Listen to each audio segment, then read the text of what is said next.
कृष्ण मेरे आराध्य, मेरे नाथ, मेरे केशव, मेरे यहाँ पे कृष्ण द्वारकाधीश कहते हैं, श्रेयन स्वधर्म विगुण, श्रेयन सर्वधर्म विगुण, परम धर्मत स्व अनुस्थित, स्वधर्म निधन श्रेय, स्वधर्म निधन श्रेय, परम धर्म भयावह, परम धर्मो भयावह।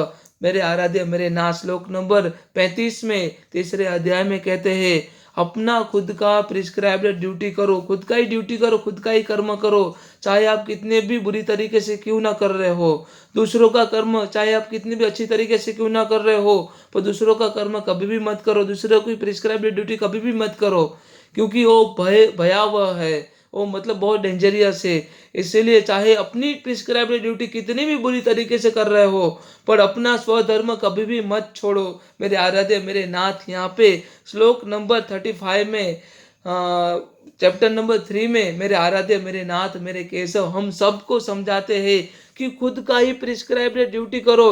Means however you are doing very badly, you don't have to obtain any others prescribed duty, किसी और का प्रिस्क्राइब्ड ड्यूटी कभी भी मत करो, however you are doing too much betterly. So this is actually what Lord Krishna instructed to all of us. Thank you so much. Hare Krishna. Jai Shri Radhe.